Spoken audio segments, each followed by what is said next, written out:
Welcome back, everybody. We are here with the second game of the finals in the Alienware Awesome Cup 2 third North American qualifier. We are here with Ian versus Spade and his incredible team. Oz, what are we looking at? Why are we looking at it? We're looking at game 2 on Sirona, and we're looking at it because we need a best 2 out of 3. Oh, yes. So that's the only reason why we're looking at it right now. We saw Ion take game 1 with just the force that they put out with that last comp of the one scoop and what was it? Penny. No, it wasn't. Clunk scoop. Penny. It was a penny. That was a penny with a silent That's pulse. Right. You know You're it. right. I was thinking of Spade for a second, but we go on to Spade and his incredible team. They put up an excellent fight last time.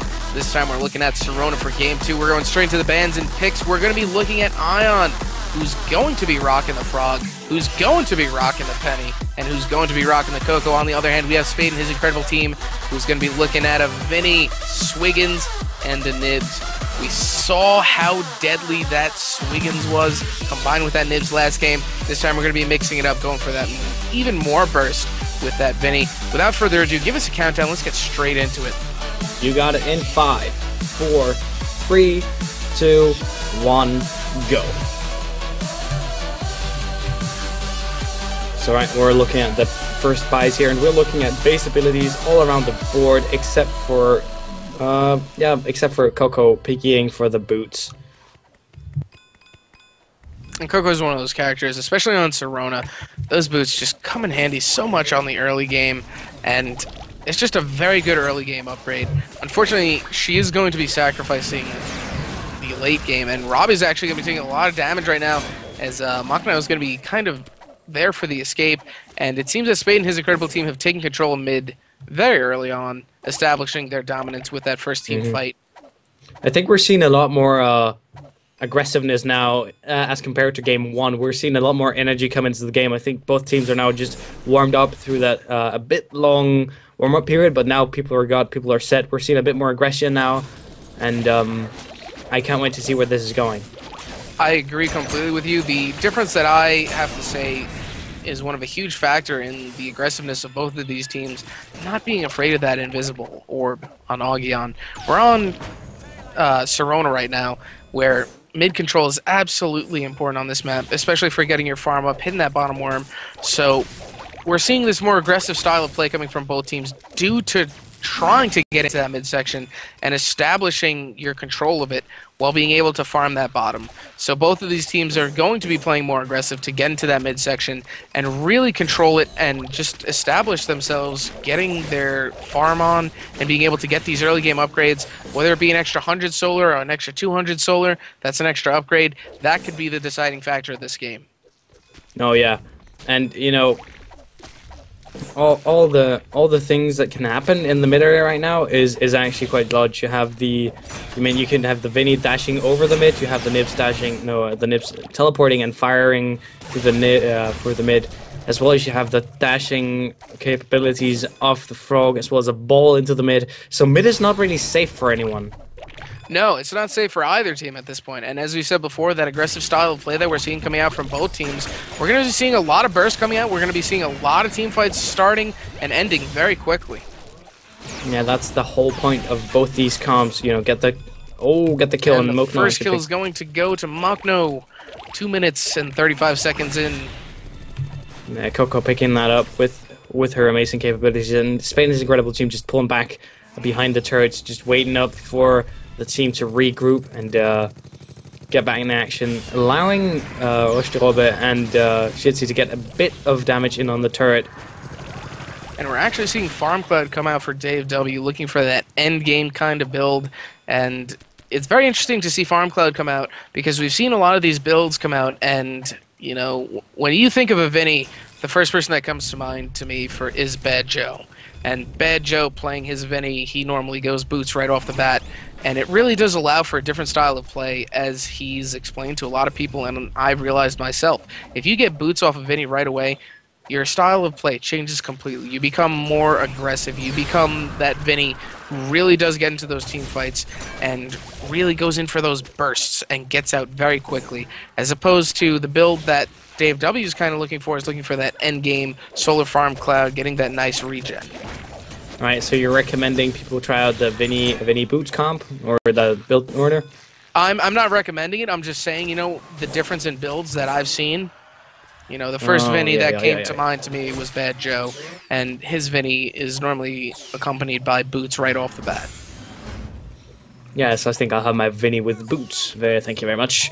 All right, mid has been taken, and we are just flapping about here in the early game. A very slow early game, as always, here on Serona. That is what happens. That is the premise of this map. You have to be really, really patient in regards to that, because in the early games, the map is so huge, you're not going to have enough abilities and enough upgrades to cover the entire map. And Serona is one of those maps where it is a comeback map. Your first two turrets are very weak. That last turret is where it really comes down to the draw, where you really need to ensure that you're going to be able to secure some kills for your team, get those pushes out, and be able to take down that last turret without sacrificing too many deaths. Yep, you're right. You're absolutely right. And once again, we're looking at that Piggy after a few plays so that they know if they should get it or not. And we're seeing two Piggies on Spade and his incredible team. One for the Swiggins and one for the Nibs. These are tactical piggy banks at this point. Tactical piggy bank. Oh, yeah. Tactical piggy bank incoming in 10 seconds. Yes. The nuclear noise is going off. Tactical piggy bank incoming. It's over. Oh yeah. But yeah, that is a very good idea to get the piggy bank in when you know whether or not it's going to be a useful upgrade. Which is why people that piggy straight off the bat sometimes get confused if it's, oh, but I didn't need this. I could have easily waited with this. I could have gotten regen instead. And you don't have to, you don't get the same realization when you wait a bit with a piggy and sort of get a feel for, am I going to get to the late game early, or am I going to have to help myself get there in time? Because there's two, of course, there's, you know, you do the tactical, but you can also decide whether you want to get out of your early game or if you want to enhance your early game. There's two different kind of piggies. And you with the tactical picking that you're talking about, you can actually much easier pick which one of those you want to focus on. I mean, at this point, we're looking at these piggies. Obviously, that Vinny doesn't need to piggy bank because he's got that solar regen, and he's basically got residual income. He's retired. All he has to do is drop the solar cloud and walk away, and he's got regen and solar incoming no matter what he does. But we've seen Spade and his incredible team kind of hold mid-control for a good portion of this map, and Ubi is actually going to narrowly avoid that. A nice team fight going on right now, as we see it's taken to the skies as Dave W is going to escape, as well as Robbie is going to be able to retreat back, and both members of Ion are going to be retreating back right now. This is the point where Spade is going to get some free solar, and both of these teams are playing aggressive enough, but Spade and his incredible team has the sustain to kind of maintain themselves in that midsection and continue to farm.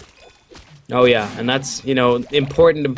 When you have mid, go ahead and grab yourself that solar on the bottom. And Shirsi in a little bit of a bind right now. Shirsi is actually going to get picked up by the Nibs teleport on the way up. That is going to be a nice kill coming out for Spade and his incredible team, as Spade is going to continue farming that bottom. He's got almost 360 solar right now. Nibs has got almost 350. Spade is going to go back. Let's see what he's going to build. I am guessing...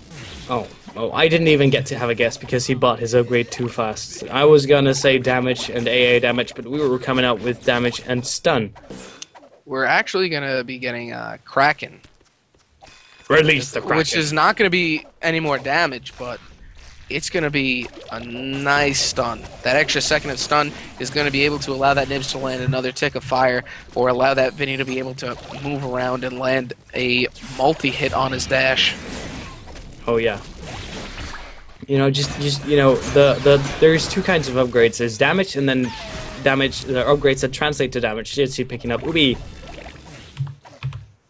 And as we saw there, Ubi was trying to escape on that point, but Ion right there for that midsection, timed out that invis, was able to really just secure themselves that kill in there and make sure that their mid was retaken back, as they can now farm it up without too much concern, as Nibs is not down yet. I think you mean Nibs' teleport, not her invis, but... yes, teleport, excuse me. Yeah, when Nibs gets invis, let me know and I'll change my main. so powerful. Invis teleport fire. Oh wow! Don't even talk about it. Well, we saw it on Agion a few times last map, but it wasn't too overbearing for Ion to deal with. Don't make excuses. Nip's invis not happening. She's a very powerful character. Combining yes. invis with it, even a temporary invis on the teleport would just be the icing on the cake. Shush. Back to Serona and all its finesses and wacky things. Something I want to see more actually is Nips and the bouncers, because you will retain your momentum when you shoot your balls out, your orbs out, sorry. So if you shoot a orb down on bottom lane, you go up and you take the top bouncer, you can actually bounce up through the bottom lane without taking the bottom bouncer, which is going to allow you to get in with a completely new angle. And a nice fire is going to allow Ubi to pick up the kill on Mokdo as he just barely dies. He almost escaped on that one, but Shirtsy getting the nice pickup on that, and Shirtsy back there to pick up the kill on, Ubi picks up the kill on Shirtsy. Everything was happening so fast, my life was flashing before my eyes. Oh. That's the fire of life just blinding you. But as we see now, we saw that nice 1-for-1 exchange, obviously making the best out of a bad situation, and that's what you have to play against these top-tier teams. If one of your team members is down and you think you could pick up a kill without taking too much damage or forcing yourself into a bad situation, you really need to go for it. Because securing a 1-for-1 is basically the consolation prize of, okay, we got the bad engagement. Oh, and it seems like Ubi's going to pick up Robbie as he goes into a bad situation, but Ubi's going to be taking a lot of damage right now, but gets the lip jump back into mid for the escape. Yeah, the lip jump is actually one of the most important jumps you can make on this map. I mean, can you mention one jump that is more important? Because I cannot. The jukes on the top off the bouncers? Nope, lip jump. Well, I think lip jump jumps. That trumps that. For the newer players who are watching, what exactly is a lip jump? Well, if you can get the angle just right when you bounce off the teleport, you can actually hit the bottom off the top lane and bounce back down on the bottom lane, getting a huge forward momentum boost. It is a kind of tricky thing to pull off, but once you get it down, it's really useful. So just hit the edge of the bouncer and try to move towards the middle, and you can pull off. We'll try to point it out when it happens. And it looks like Ubi is going to pick up Robbie again, and Shirtsy is actually going to pick up Spade on the draw, but we're going to see Shirtsy kind of running away, and Dave W not allowing the escape. Noticing a frog is weak is Vinny's biggest asset. He's got that dash, especially if a frog has wasted his dash, and Vinny still has his dash. That's almost a secured kill. Yeah, I mean, Froggy's low HP bar is not going to allow for any Vinny shenanigans at all. No, and we do see these front pushes coming out in favor of Spade and his team right now. Dave W paving the way for his droids, taking that turret down to about half right now. And we have approached the mid. We are actually in the mid game at this point. We have hit the 12-minute mark about 8 seconds ago and have continued to see Spade and his team keep control of that midsection. But we've also seen Ion be able to fight in these team fights, be able to retake mid even if for a few seconds, and be able to deal with exponential amount of damage. Yeah, it's really important to note that whoever gets the first engagement once again has the advantage here. Because Silence Cloud would be extremely powerful right now. Well, Silence Cloud is going to be extremely powerful because I have a strange feeling that that is going to be the next upgrade coming out of Vinny, especially because he's now have the 70 dash and he is absolutely ready to get that Silence Cloud. He just needs a few more seconds to farm up, maybe another kill or two. He'll be able to grab that Silence Cloud and start really putting it to good use, getting it in there. And one thing that I really want to commend Robbie on is being able to time the Swiggins anchors. The second Swiggins hits them, he's already pulsing. So the anchor is basically taken out before it's able to actually put the nail in the coffin on anybody. That is extremely important when you have the penny up, and with the sort of silence rush that he's going for, he's very much a supporting penny, trying to nullify what Swiggins is doing, you know, with the range, with the silence, not going too much for damage. He does have one stage, but that's not nowhere near how much damage they have got on Spade and his incredible team. And Ubi's going to take a lot of damage. Dave W's going to take a lot of damage as well. But then again, we have Dave W who can easily escape using his flight ability. And an almost pulse snipe coming out on Robbie. And Dave W is going to take a ball and going to be forced to kind of retreat back at this point. Ubi's going to be teleporting back. And Ion is taking control of mid. And there we see the silence cloud. Yep.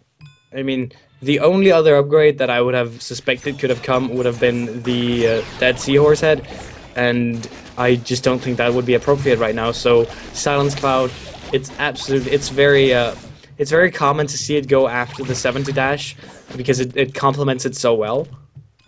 I could have seen Codfather come out for that extra AA damage, but you know, he went with the better of the options.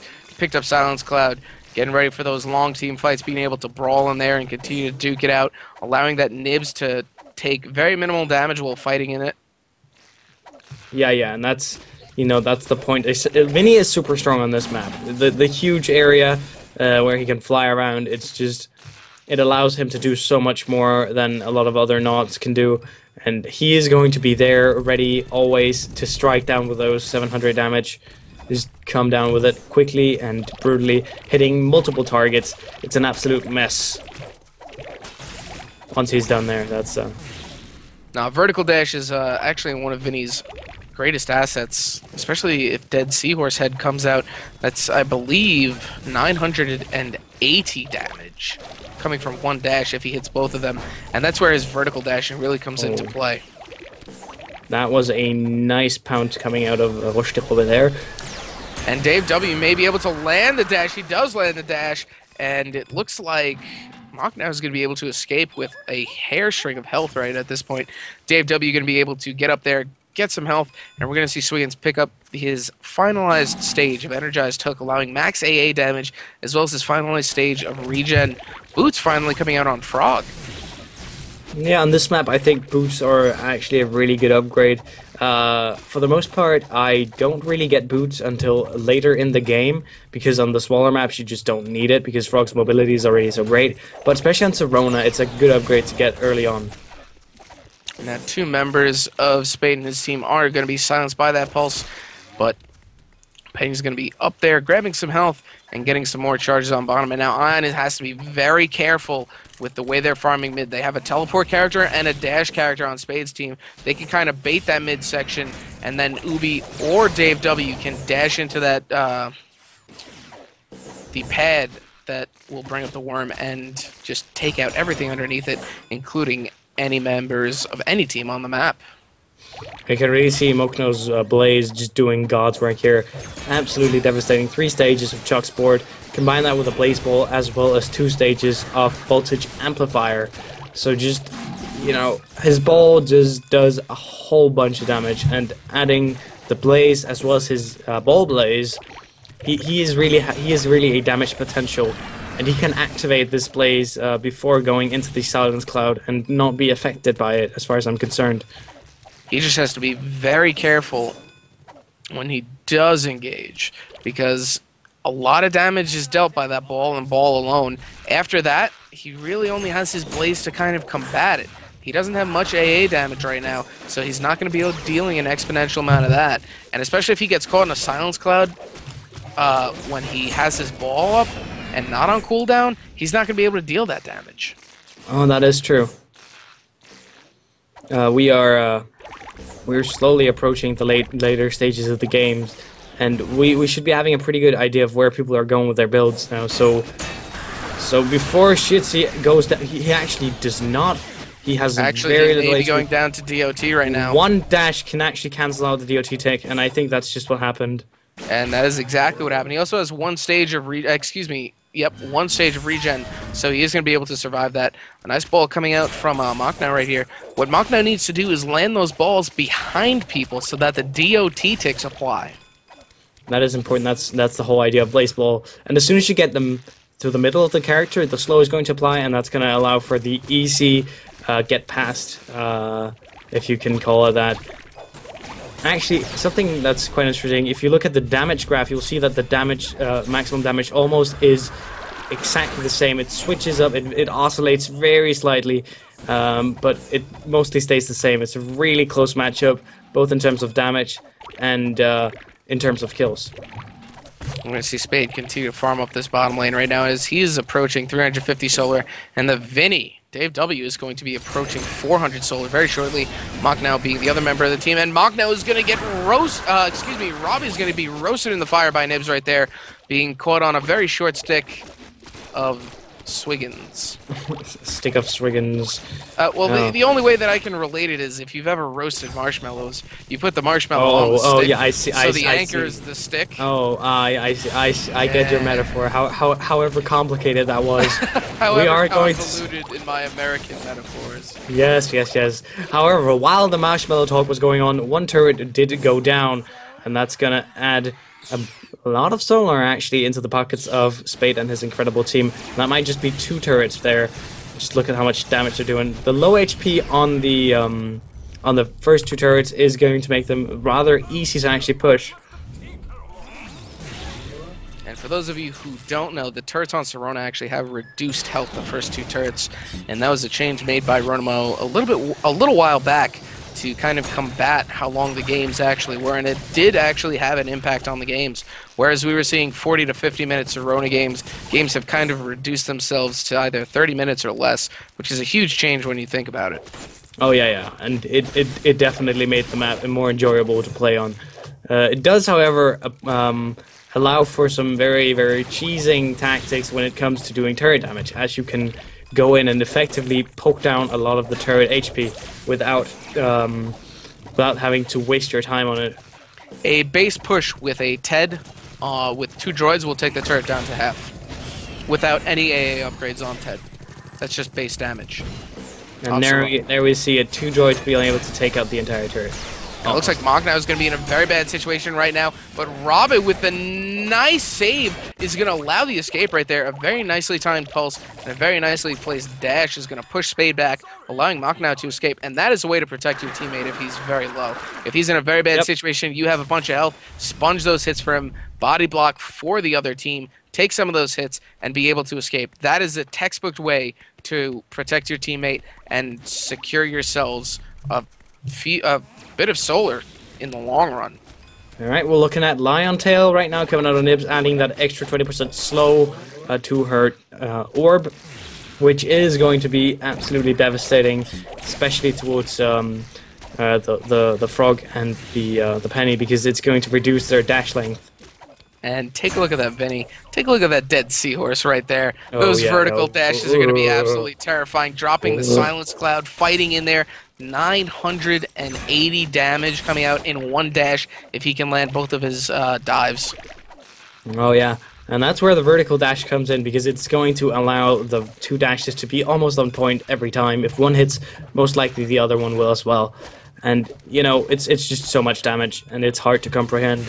And you stack it up, you see, oh, but Swiggins has a bunch of bursts as well, and Nibs, just look at Nibs, Nibs is Nibs. I mean, that is a very terrifying setup for Ion, and I would be afraid as well. I would.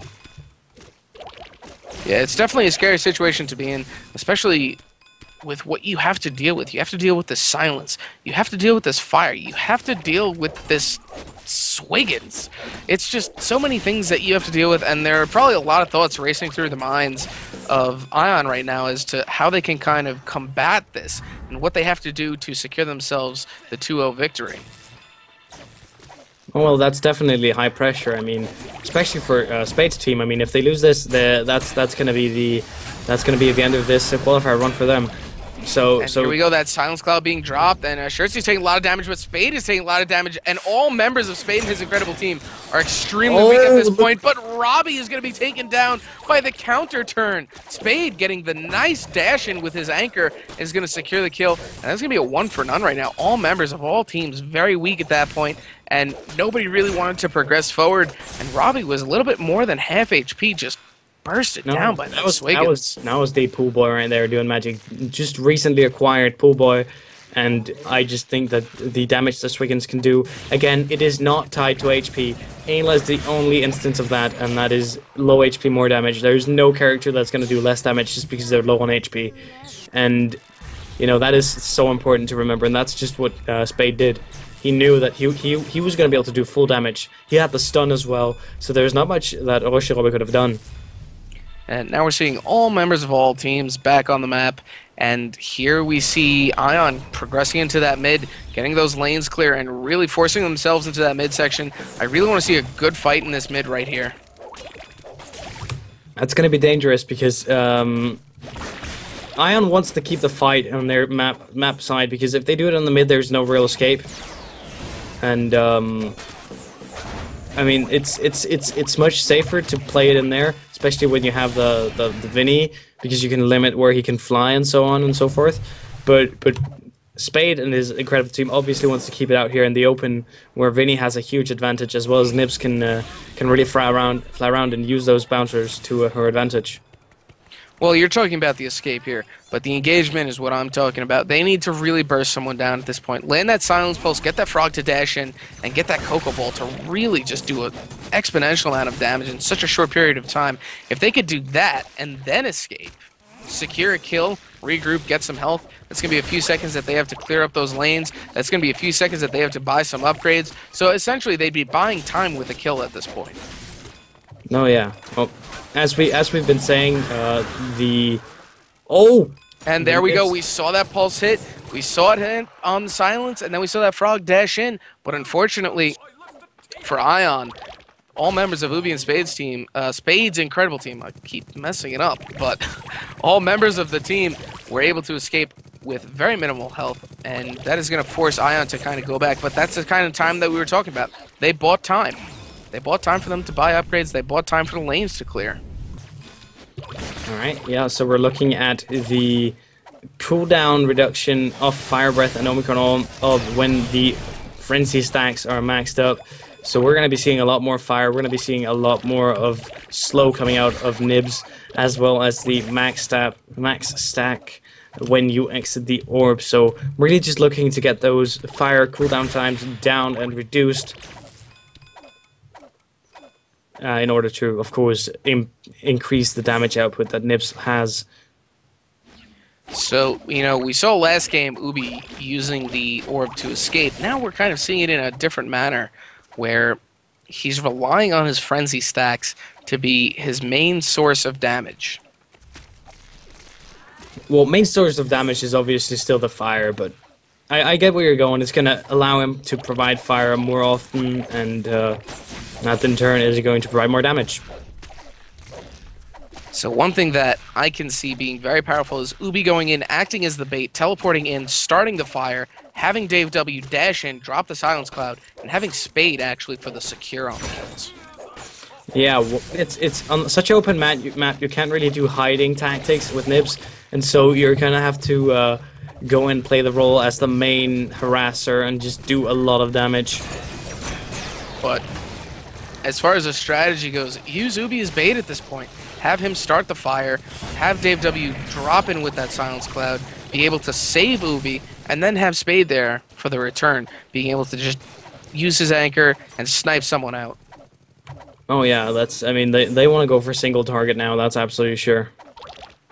You know, we're looking at the solar difference right now. We're looking at about a 500 to 800 solar difference, depending on who you're looking at, in favor of Spade and his incredible team. And we're seeing that silence being dropped. Ubi's going to pick up Shirtzy, and Ruster Robbie may be going down. Robbie goes down to Spade at this point, and that is going to be a 2-for-none situation right now, with these lanes being quickly pushed back. Spade clearing that bottom lane very quickly, and Ubi noticing that top lane, going to clear that very quickly. All Dave W has to do is drop a silence cloud in front of that turret and wait for those droids to come in. He'll have some nice regen coming up, and he's going to be able to silence that Coco through the turret. Mm-hmm. He does. Does he have the Rocketeer? He does have the Rocketeer. He does.